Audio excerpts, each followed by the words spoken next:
അവരെല്ലാം ആദ്യം കേസ് കൊടുത്തത്, ഞങ്ങളാണ് ആദ്യം കേസ് കൊടുക്കുന്നത്. ഞങ്ങൾ കേസ് കൊടുത്തതിന് ശേഷം സ്റ്റേഷനിൽ നിന്ന് അവരെ വിളിച്ച് പറയുമ്പോൾ അവർ വന്നതിന് ശേഷമാണ് കേസ് കൊടുക്കുന്നത്. ഞങ്ങൾക്ക് എന്തുകൊണ്ടാണ് അവർ കേസ് കൊടുത്തെങ്കിൽ ഒരു FIR ഫയൽ ചെയ്ത് കഴിഞ്ഞാൽ നമ്മൾ മൺഡേ ആണ് കൊടുത്തത്.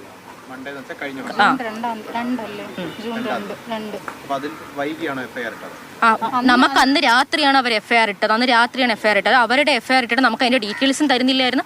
നമ്മൾ കണ്ടു, കൃഷ്ണകുമാർ സാറ് വന്ന് സ്റ്റേറ്റ്മെന്റ് എടുത്തു, അവർക്ക് ഡീറ്റെയിൽസ് കൊടുത്തു, അവരെ വിട്ടു. നമ്മൾ എത്ര നേരം പിടിച്ചു നിർത്തിയിട്ടാണ് രാത്രി 9:30, 9:30 എന്നിട്ടും തന്നില്ല. വീട്ടിൽ പൊക്കം മെസ്സേജ് വരുമെന്നാണ് പറഞ്ഞത് അവർ. അതെ, 1 വർഷമായിട്ട്. 30-നകത്തൊക്കെ വന്നിട്ടുണ്ടാവണം. അതിനകത്തൊക്കെ നമുക്ക് വന്നിട്ടുണ്ടാവണം. ദിയയ്ക്ക് നമ്മൾ വീക്കിലി ആയാലും ദിയ ഇങ്ങനെ നമ്മുടെ അടുത്ത് പറഞ്ഞിട്ടുണ്ട്, സ്വിഗ്ഗി ജീനിക്കാരൊക്കെ നമ്മുടെ ഓഫീസിൽ നിന്ന് പ്രോഡക്റ്റിന്റെ ഒക്കെ ഫോട്ടോ എടുക്കാനായിട്ട് വരും. അപ്പോൾ അവരെ കയ്യിൽ നമ്മൾ ഫോട്ടോ എടുക്കാനുള്ള സാധനങ്ങൾ കൊടുത്തു വിടണം. അപ്പോൾ അതിന്റെ കൂട്ടത്ത് 3-4 സെൽഫ് അറ്റസ്റ്റ് കവറിൽ റാപ്പ് ചെയ്ത് ക്യാഷ് അതിന്റെ അടിയിൽ വെച്ച് കൊടുക്കാൻ ദിയ പറഞ്ഞിട്ടുണ്ട്. ദിയയ്ക്ക് സ്വിഗ്ഗി ജീനിയിൽ അകത്ത് വെച്ച് കൊടുക്കാൻ, ജൂവലറിയുടെ കൂടെ ദിയയ്ക്ക് ആ ക്യാഷ് എടുക്കാനായിട്ട് അങ്ങനെ കൊടുക്കാൻ പറഞ്ഞിട്ടുണ്ട് ദിയ. എല്ലാ തവണയും അങ്ങനെയാണ് കൊടുക്കുന്നത്. ആഴ്ചയിൽ അല്ലാതെ വീക്കിലി. പിന്നെ ദിയ അല്ലാതെ ഓഫീസിൽ വരുമ്പോൾ ഞങ്ങൾ അടുക്കളയിലാണ് ക്യാഷ് വെക്കാൻ പറയുന്നത്, അവിടെ നിന്ന് ദിയ എടുക്കാറുണ്ട്. സാലറി അല്ല, ദിയ തരുന്നതല്ലാതെ നമ്മൾ എടുത്തിട്ടില്ല. ദിയ നമുക്കൊരു ഇൻക്രിമെന്റ് പോലെ നമുക്ക് തരുമായിരുന്നു ക്യാഷ്. ഒരു 5,000, 10,000 അങ്ങനെ നമുക്ക് കിട്ടുമായിരുന്നു. ഇപ്പോഴും ഗൂഗിൾ പേ അല്ല, എന്ന് വെച്ചാൽ നമ്മുടെ അക്കൗണ്ടിലല്ലേ ക്യാഷ് വരുന്നത്. അപ്പം നമ്മൾ ടോട്ടൽ പറയുമ്പോൾ ഇത്ര പോയിട്ട് ബാക്കി കൊണ്ടുവന്നാൽ മതി, അങ്ങനത്തെ ഒരു ക്യാഷാണ് പറയുന്നത്. പുള്ളിക്കാരിക്ക് കണക്കൊന്നും ഉണ്ടാവാൻ ചാൻസ് ഇല്ല.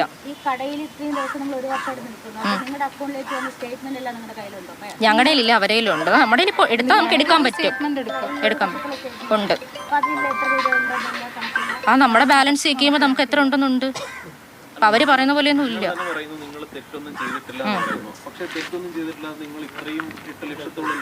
അതാ പറഞ്ഞേ, അവര് നമ്മൾ ആദ്യം നമ്മുടെ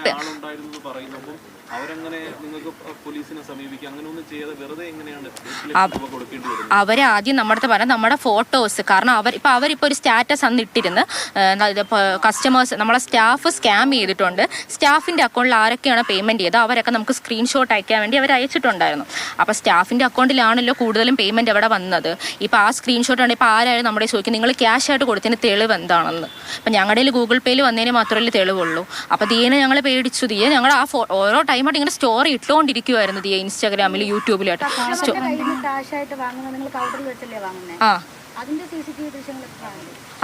CCTV അതെല്ലാം എടുത്തുകൊണ്ട് അടുക്കളയിൽ വെക്കാൻ ദിയ അടുക്കളയിൽ നിന്നാണ് ക്യാഷ് എടുക്കുന്നത്. 500. അതെ, കൗണ്ടറിൽ വെച്ച് വാങ്ങും, അല്ലാതെ നിന്നും മേടിക്കാറുണ്ട്. കസ്റ്റമർ കൂടുതൽ ഓൺലൈൻ ക്യാഷാണ് ചെയ്യുന്നത്. ഉണ്ടാവണം. അതെ, നിങ്ങൾ പരാതി കൊടുത്തിരിക്കുന്നത് തട്ടിക്കൊണ്ടുപോയതിന് മാത്രമാണ്. ഇപ്പൊ നിങ്ങളുടെ പണം ദിയ തട്ടിയെന്നാണ് ഞങ്ങൾ മനസ്സിലാക്കുന്നത്. അതിന് പരാതി കൊടുത്തിട്ടുണ്ട്? അതിന് ഞങ്ങൾ ഇപ്പം പരാതി കൊടുത്തിട്ടില്ല. ഞങ്ങൾ ഉടനെ അതിന് വേണ്ടിയുള്ള കാര്യം ചെയ്യുന്നുണ്ട്. കോർട്ട് അവധി ആയതുകൊണ്ട് നമുക്ക് കൊടുക്കാൻ പറ്റില്ല. മൺഡേ കൊടുക്കും നമ്മൾ. കൊടുക്കാതിരുന്നത് നമ്മൾ ലീഗലി അഡ്വൈസ് എടുത്തിട്ടാണ് നമ്മൾ ചെയ്തത്. അപ്പം നമ്മുടെ അഡ്വക്കേറ്റ് പറയുന്ന പോലെയാണ് നമ്മൾ ചെയ്തുകൊണ്ടിരിക്കുന്നത്. അപ്പം അദ്ദേഹം പറഞ്ഞു ഇപ്പം അത് ചെയ്യണ്ട, മൺഡേ നമുക്ക് അതിൻ്റെതായ കാര്യങ്ങൾ ചെയ്യാം. അതുകൊണ്ടാണ് നമ്മളത് വെയിറ്റ് ചെയ്തത്. പോലീസ് സ്റ്റേഷനിൽ പറഞ്ഞിട്ടുണ്ടായിരുന്നു, ക്യാഷ് അവർ മേടിച്ചൊക്കെ പറഞ്ഞിട്ടുണ്ടായിരുന്നു. കൃഷ്ണകുമാർ സാറ് പോലീസ് സ്റ്റേഷനിൽ വന്നപ്പോഴും ഞങ്ങളുടെ ക്യാഷ് വാങ്ങിയെന്ന് സമ്മതിച്ചിരുന്നു. മൺഡേ ഡേറ്റ് 2 തന്നെ, ജൂൺ 2. ബാക്കിൽ നിന്നാണ് വന്നത്. ഞങ്ങൾ കംപ്ലൈന്റ് കൊടുക്കുന്നത് സ്റ്റേഷനിൽ. അതിനുശേഷം ഞങ്ങൾ അന്ന് വൈകുന്നേരം വിളിച്ചിട്ട് പറഞ്ഞു പിറ്റേന്ന് രാവിലെ 10 മണിക്കാണ് വരാൻ പറഞ്ഞു. അങ്ങനെയാണ് ഞങ്ങൾ പിറ്റേന്ന് 2 മണിക്ക് പോയപ്പോഴാണ്, പിന്നെ ഞങ്ങൾ പോയപ്പോൾ തന്നെ അവരവിടെ ഉണ്ടായിരുന്നു. ഒരിക്കലും അല്ല. ഞങ്ങളുടെ ചാറ്റ് പരിശോധിച്ചറിയ ദിയ നമ്മുടെ അങ്ങനെ ഒരു രീതിയിൽ ഇടപഴകിയിട്ടേ ഇല്ല. എന്നാൽ നമുക്ക് അത്രയും ചാറ്റ് നമുക്ക് തെളിവാണ്. ദിയ ഞങ്ങളുടെ അങ്ങനെ ഇടപഴകിയിട്ടില്ല. ദിയക്ക് എപ്പോഴും ദിയ ഒരു മുതലാളി, നമ്മൾ എന്ന് വെച്ചാൽ പണ്ടത്തെ ജന്മിമാരുടെ ഒരു മെന്റാലിറ്റി ആണ് ദിയക്ക്. നമ്മൾ ജാതി വ്യത്യാസം ദിയക്ക് ഉണ്ട്. ആഹാരം കഴിക്കുന്നത് പോലെ ദിയക്ക് പ്രശ്നമാണ് അതൊക്കെ. ഞങ്ങൾ ഓഫീസിലെ ആഹാരം കഴിക്കാൻ വേണ്ടി കുറച്ച് സ്ഥലമേ ഞങ്ങൾ ഒരു മണി ചോറോ വല്ലതും താഴെ വീണാൽ ഞങ്ങൾ നല്ലതുപോലെ കിടന്ന് പറയും.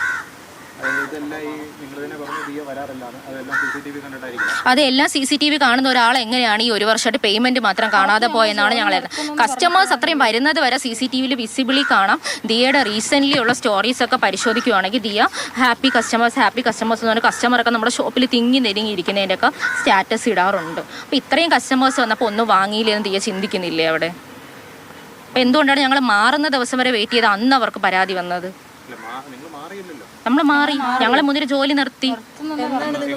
28-ാം തീയതി 29-ാം തീയതിയാണ് ഇഷ്യൂ നടക്കുന്നത്. 29-ാം തീയതിയാണ് നിർത്തുന്നത്. ദിയയ്ക്ക് അറിയാൻ ജോലി നിർത്തിയത് ഞങ്ങൾ വിളിച്ച് പറഞ്ഞിട്ടുണ്ടായിരുന്നു. കോൾ റെക്കോർഡുണ്ട്. കാരണം ദിയയുടെ ഇങ്ങനത്തെ സ്വഭാവമാണെന്ന് വെച്ചാൽ എത്ര ചെയ്താലും ദിയക്ക് ചെയ്തില്ല എന്നുള്ള ഒരു പ്രകൃതം ആയതുകൊണ്ടാണ് നമ്മൾ നിർത്തിയത്. അന്ന് ഞാൻ നിർത്തുന്നെന്ന് പറഞ്ഞ് അയച്ചിരുന്നു, അതിന്റെ സ്ക്രീൻഷോട്ട് ഉണ്ട്. ഞാൻ 3 പേര് ഒരുമിച്ചാണ് ജോലി നിർത്തിയത്. ഞങ്ങൾ 3 പേര് മാത്രമേ ഉണ്ടായിരുന്നുള്ളൂ. അതെല്ലാം ചെയ്തിട്ടാണെന്ന്. പോസ്റ്റ് ഓഫീസുകളിൽ പോകണം, പിന്നെ എന്തോ ലോഡ് കണക്കിനാണ് സാധനങ്ങൾ കൊണ്ടുവരുന്നത്. ഇപ്പം ഞങ്ങൾക്കിപ്പോൾ വെയിറ്റ് എടുക്കാൻ പറ്റുന്നതെന്നും അപ്പുറം ഞങ്ങളുടെ ഓഫീസ് മുകളിലാണ്. അത്രയും ഞങ്ങളത് എടുത്ത് കയറ്റാണ്. ഇപ്പം ഞങ്ങൾക്ക് പറ്റുന്ന ആരോഗ്യത്തിനുള്ളിൽ ഞങ്ങൾക്ക് ചെയ്യാൻ പറ്റില്ല. ചെയ്തില്ല എങ്കിൽ അതിനും പരാതിയാണ്. ഞങ്ങളുടെ അടുത്ത മൂവ്മെന്റ് ഞങ്ങൾ സംസാരിക്കുന്നേ ഉള്ളൂ. സിമ്പിളായിട്ട് പറഞ്ഞു കഴിഞ്ഞാൽ ദിയെ നിങ്ങൾ ഒരുപാട് സഹായിച്ചിരുന്നു. അതെ അതെ. പക്ഷെ നിങ്ങൾ ഒരു ദിവസം നിങ്ങൾ ഈ ഒരുപാട് ജോലി വന്നു കഴിഞ്ഞപ്പോൾ നിങ്ങൾ സ്വാഭാവികമായിട്ട് നിർത്തുകയാണെന്ന് പറഞ്ഞു. അത് പകപോക്കലാണ്. അതെ, 3 പേര് ഒരുമിച്ച് നിർത്തിൻ്റെ പകപോക്കലാണെന്ന് ദിയ നമുക്ക് മെസ്സേജ് അയച്ച് പറഞ്ഞിട്ടുമുണ്ട്. കൊടുക്കുമെന്ന് പറഞ്ഞതിന്റെ തെളിവുണ്ട് നമ്മുടെ കയ്യിൽ. നിങ്ങളുടെ ലൈഫ് ഇല്ലാതാക്കും, നിങ്ങളെ ഞാൻ കൊല്ലും, എൻ്റെ അച്ഛൻ ആരെന്നറിയാലോ ഇങ്ങനെ. പിന്നെ ഇപ്പോൾ ഒരു സ്റ്റേറ്റ്മെന്റ് വന്നായിരുന്നു, എൻ്റെ ഹസ്ബൻഡ് ദിയേനെ വിളിച്ച് ഭീഷണിപ്പെടുത്തിയെന്ന് കേസ് പിൻവലിക്കാണ്ടി. ആ കോൾ റെക്കോർഡ് ഞാൻ കേൾപ്പിച്ച് തരാം. കാരണം ആ കോൾ റെക്കോർഡിൽ അദ്ദേഹം പറയുന്നത് എന്തെന്ന് പറഞ്ഞു കഴിഞ്ഞാൽ, ഞങ്ങൾ 8,82,000 രൂപ തന്നില്ലേ, അപ്പം നമുക്ക് അതിൻ്റെ ഒരു റിസീപ്റ്റ് തരാമോ, നമ്മുടെ നിങ്ങൾ ഇത്രയും ക്യാഷ് മേടിച്ചെന്ന്. അപ്പോൾ ദിയ ഇങ്ങോട്ട് നന്നായിട്ട് നല്ല റഷായിട്ട് സംസാരിച്ചിട്ട് എൻ്റെ അച്ഛൻ ആരാ നിനക്ക് ഇപ്പം കാണിച്ചു തരാമെന്ന് പറഞ്ഞിട്ട് അച്ഛനെ കൊണ്ട് വിളിപ്പിക്കുകയാണ്. അച്ഛൻ എൻ്റെ നമ്പറിൽ നിന്ന് വിളിച്ചിട്ട് നിനക്ക് എൻ്റെ മോളെ ഭീഷണിപ്പെടുത്താറായല്ലേ, ആ വോയിസ് കേട്ടാൽ അറിയാം ആരാണ് അവിടെ ഭീഷണിപ്പെടുത്തുന്നതെന്ന്. നീയൊക്കെ ചെയ്യാനുള്ളത് ഇവിടെ ഭരിക്കുന്ന കമ്മ്യൂണിസ്റ്റുകാരൊന്നും എന്നെ വന്ന് ഒരു പുല്ലും ചെയ്യാൻ പോലുള്ള, എനിക്ക് അങ്ങ് കേന്ദ്രത്തിലാണ് പിടിപാടെന്നാണ് പറഞ്ഞേക്കുന്നത്. വെച്ചാൽ നീയൊക്കെ എന്ത് ചെയ്തിട്ടും അവർക്കാണ് അതിന് കിട്ടും. നിങ്ങളെ പേടിക്കുകയാണെങ്കിൽ ആ ഓഡിയോ റെക്കോർഡ് ഞാൻ കേൾപ്പിച്ചു തരാം. എനിക്ക് അയച്ചു തന്നാ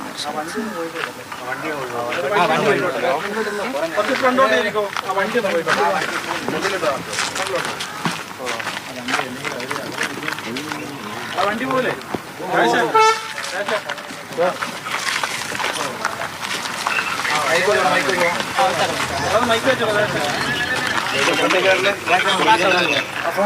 രാവിലെ 11:30 നീ താമസിക്കുന്നിടത്തൊരു വണ്ടി വരും, അതിൽ പോലീസ് നേടിയിരിക്കും. ആ വണ്ടി വരുമ്പോ നീയും ഭാര്യ എല്ലാം കൂടെ അങ്ങോട്ട് വന്നേച്ചാൽ മതി. ഞാൻ പറഞ്ഞ് ഏർപ്പാട് ചെയ്തിട്ടുണ്ട്. ഞാൻ നാളെ നിനക്ക് എന്തൊക്കെ എഴുതി തരണം ഞാൻ നിനക്ക് എഴുതി തരും. നീ അങ്ങ് വന്നേച്ചാൽ മതി കേട്ടോ. ഞാൻ വേറെ തെറ്റായിട്ട് ചോദിച്ചത്. നിന്റെ തെറ്റും ശരിയൊന്നും നീ ഇങ്ങോട്ട് എടുക്കണ്ട.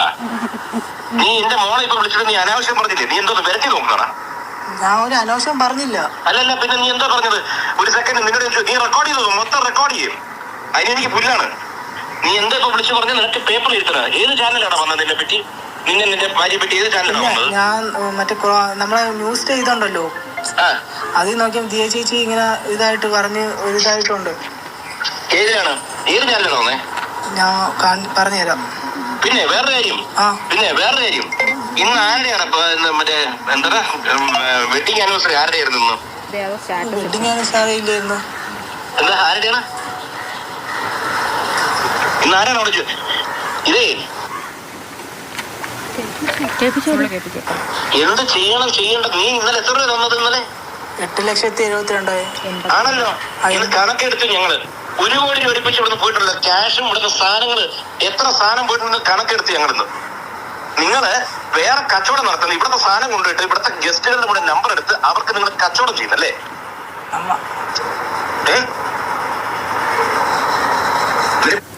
ഇത് വന്നിട്ട് നമ്മൾ അവിടെ വക്കീലിൻ്റെ അടുത്തിരുന്നപ്പോൾ നമ്മൾ ക്യാഷ് തന്നതിന് എന്തെങ്കിലും ഒരു പ്രൂഫ് ഉണ്ടോ എന്ന് അവരെ ചോദിക്കാൻ വേണ്ടിയിട്ട് നമ്മൾ കോൺടാക്ട് ചെയ്തതാണ് അവരെ. പക്ഷെ നമ്മൾ എന്തെങ്കിലും തന്നതായിട്ട് നമുക്കൊരു റെസിപ്റ്റ് തരാമോ? ആ സമയത്താണ് അയാൾ ഇത് പറയുന്നത് നമ്മുടെ അടുത്ത്.